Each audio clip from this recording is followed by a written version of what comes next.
Hey everyone, this is Trevor, and you're watching my show Social Dilemma.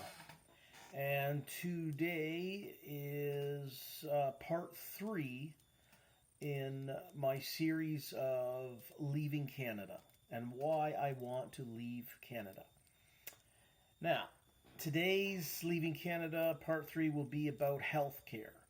And I'm going to tell you as much as I know about Canadian healthcare from the perspective of someone who's almost 50, and I've lived in Canada all my years. And I also worked in 7 hospitals between Ontario and Alberta from the years 1996 to 2016.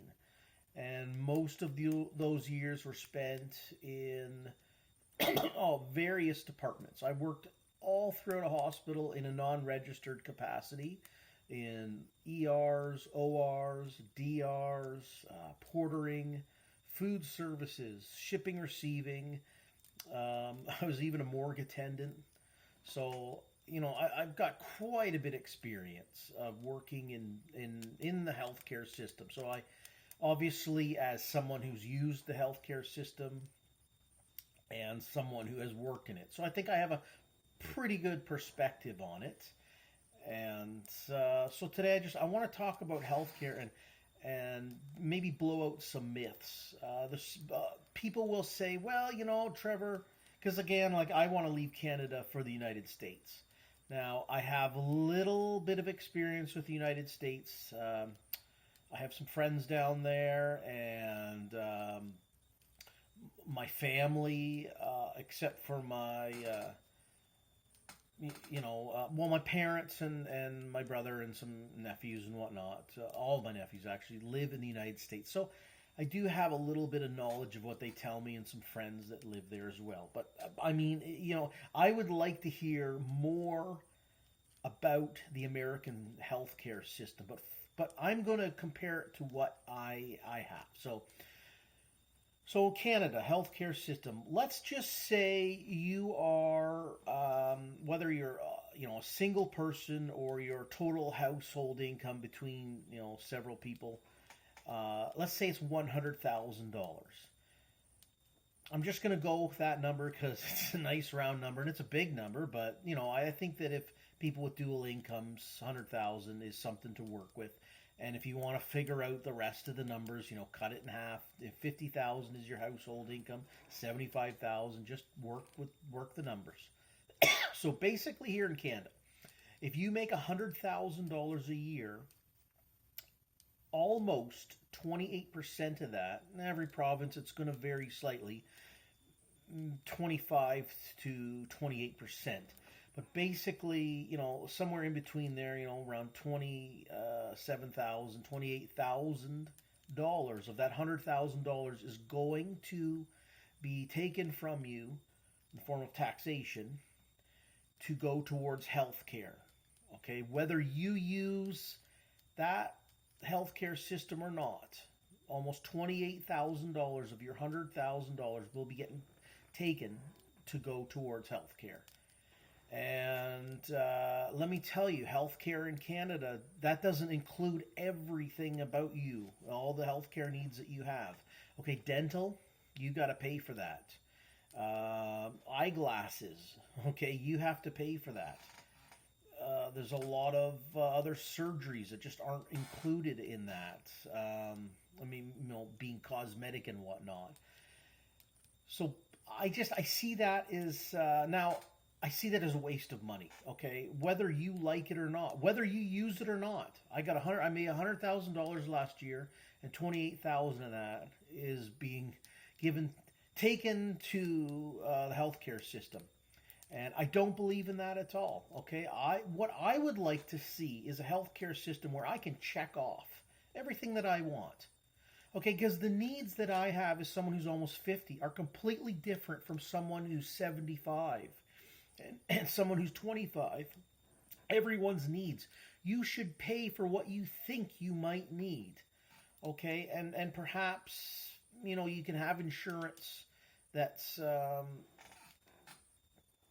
maybe there's always some unforeseen medical issues that might come out. Like, I mean, a 25-year-old could get cancer. Or I don't know. But does a 25-year-old need to pay for someone who's 75 having cataract surgery? No. And does that 75-year-old person, should they be forced to pay for that 25-year-old who goes skiing and falls down and breaks their leg? No.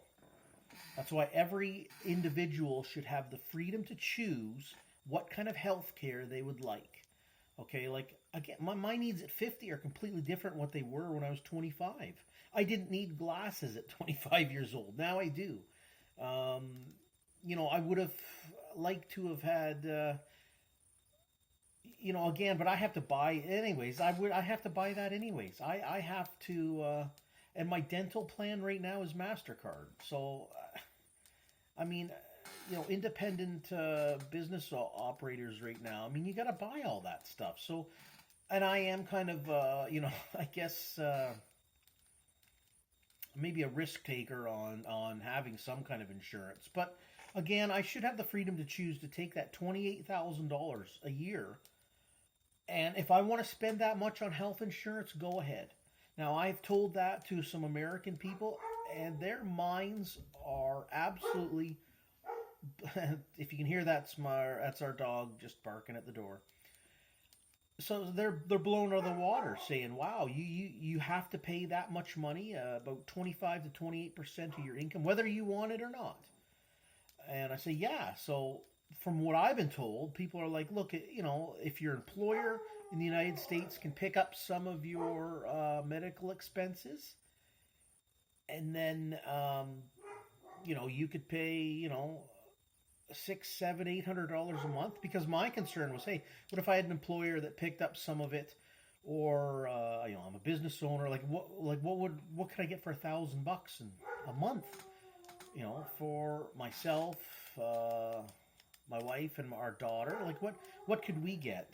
And I apologize to anyone who can hear our dog right now. She's upstairs. I think the mailman's at the door or something, buddy. So, anyways, I think that if I could take that 28,000 and cut it in half, and have, maybe like spend $14,000. Apparently, that would be pretty darn good in the United States. I don't know. Let me know. From what I've been told, I said if I spent $1,000 a month for medical insurance in the United States, for my needs, my family, and whatnot, that'd be pretty good. But if you can tell me otherwise, please let me know. Okay. Because, and another thing, like in Canada, I've worked in emergency rooms, and I can tell you the wait times in Canada, are they any better in the United States? I don't hear anything better really much down there either, but I can tell you in Canada, wait times in the emergency rooms, several hours. I've waited upwards of 6 hours before. In a hospital that I worked in, and you think, oh geez, maybe preferential treatment, which you shouldn't get, because in universal healthcare in Canada, everybody's supposed to be the same, but we're not. And there's other examples of premiers, which in Canada, premier is the leader of a province, which is the same as a governor in a U.S. state. So we've had cases of premiers who need medical help, and they can't get it in Canada, so they go down to the United States. Okay, other things. Federal politicians here in Canada have their own hospital in Canada. They have their very own hospital. So how is that universal? That just says that politicians are better than us, better than the citizens of Canada. So they have their own hospitals. They'll travel to the United States to get health care. And if you're a Canadian who does have money, and if you can, you'll travel to the United States to get your health care done. I know of people who've had surgeries in the United States because they can get it done quicker, and they still somehow can bill it to the Canadian healthcare system. So, again, I hope I'm being a little interrupted by my dog right now. She's really barking loud. But, anyways, it's kind of distracting me. But, Must be, I don't know, somebody at the door, but and I'm home alone today. So, anyways, that's my take on the healthcare system. It's very costly, and again, 25 to about 28%, depending on the province you live in, of your income is taken towards healthcare, whether you like it or not, whether you use the system or not. Now, that one too in the United States, I could pay $1,000 a month for insurance and never use it, but at least I would have the freedom to choose what I want. And if it is more like that in the United States, please let me know. But even, excuse me, I think anywhere in the world, for when it comes to healthcare, if it's going to be, you should be free to choose to check off what you would like. Because again, what the healthcare that a 25-year-old and a 50-year-old and a 75-year-old needs is completely different. The needs are completely different. So you should be able to pick and choose, the freedom to choose what you need for healthcare. And, we certainly don't get that in Canada. I mean, I'm just thinking about all the years I worked in a hospital and just, because the Canadian healthcare system too is a stranger spending strangers' money. Okay. And everyone knows that if a stranger on the street gave you $1,000, you're probably going to go out and just spend it on whatever. Most people, you're not going to spend it wisely. But if you go out and you have to make $1,000, and let's say it takes you 40 hours to do whatever to make that, most people will spend it wisely. And what I mean by wisely is you're going to make sure your monthly bills are paid. You got good food for yourself, your family, clothing, shelter, all that stuff. You're going to spend it wisely. But with a system where government is spending it, you've got so much bureaucracy. I don't know, sort of messed that up, but administrative fees and so much. There's so much that it just goes to waste in a system where a government is running it. So I'd like to see more. I would like to see every hospital individually owned, and you could have competing hospitals. And some hospitals would be maybe the owner wants to have orthopedic surgeries only, or maybe another hospital wants to be a gynecology only hospital, urology, whatever. You can have all the departments that you want there and compete. And, an owner, if I was an owner in a hospital, I could say to I want that surgeon. He's the best orthopedic surgeon around. And what do you need? What kind of instruments do you want? What do you want in your OR room? Okay, you want that? Good. I'll give that to you. You just make sure that the patients you work on are happy. And, I want people to come to my hospital because you're the best hip surgeon around. Okay? Best orthopedic surgery. Now, just give me, and I'll give you the equipment. And if you can bring in the people, that's great. You do a great job. You love being an orthopedic surgeon. Well, then guess what? You're going to get your job performance will also pay you for that as well too, and you'll get well paid in my hospital. So that's my take on Canadian healthcare. I would like to have hospitals owned just individually. What is wrong with that? There's nothing wrong with that right now, because what we've had in Canada for 6 decades, it's all Canadian run, government run, and the money wasted is phenomenal. Wait times. I mean, if you want to have hip surgery, oh my God, like 6 months to a year? It's no. So if you've got the money, get it done. If you should have the choice to buy whatever insurance you want. Pick and choose what you want. So, what else about the Canadian healthcare? It's again, strangers spending strangers' money. There's no accountability.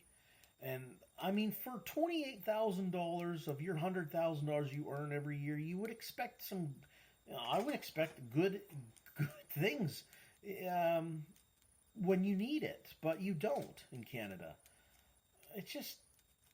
It's a farce. The healthcare system in Canada is a farce. So I would say, from what I know of my knowledge of Canadian healthcare compared to the United States healthcare, I'd rather go to the United States. Just for the simple fact that, yes, perhaps I have to pay for all of my insurance. Maybe I don't have an employer who's going to pick up half of it or a quarter of it or whatever they're going to pick up.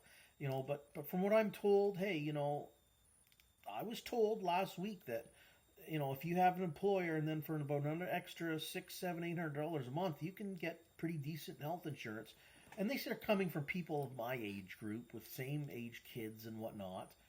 And because I asked them, I said, well, what if I could spend $1,000 a month? They're like, you should be able to do pretty good if you've got a decent employer and whatnot. So I do like that more. Now the American system I know it does have its challenges, but it sounds like it's a bit more of a freedom to choose the healthcare needs that you need, but it still has a lot of work to do. But I mean, the Canadian system. It's fraught with fraud and wasting money and wait times are just horrendous here. So yeah, Nima, I just think that the Canadian healthcare system stinks, and I would like to see I'd like to see hospitals individually owned. Okay, I would love that if give the people the freedom to choose the hospitals that they want to go to as well. And again, politicians in Canada have their own stinking hospitals. Okay, and then if they can't get into their hospital that they own, they go to the United States to have surgeries and medical procedures done anyways, okay? So it isn't just this, universal, I'm the same as the Prime Minister of Canada when it comes to healthcare. No. No, no, no, no. Even all politicians they have an upper level to healthcare when it comes to just compared to citizens, and which is you know that's not how it should be. Pay for what you want in healthcare. Pay for what you need. Okay, for your whatever your needs are. Again, I'm 50 almost, so my needs. Why should I have to pay for that 75-year-old's cataract surgery? And why should I have to pay for that 25-year-old who went skiing and broke their leg? Shouldn't have to do that. And they shouldn't have to pay for whatever needs that I have right now. So select the insurance that you want. Pay the amount that you're comfortable with, and if you can get on with a company and maybe they'll pay a little bit for you, that'd be fine too. But it should be free to choose your medical needs, no matter where you're living in Canada, United States, Britain, Germany, China, India, wherever. Every individual should have the freedom to choose and pay for the medical needs that they need. Okay, so listen, stay free and just try to have a good day, okay, everybody? And peace out.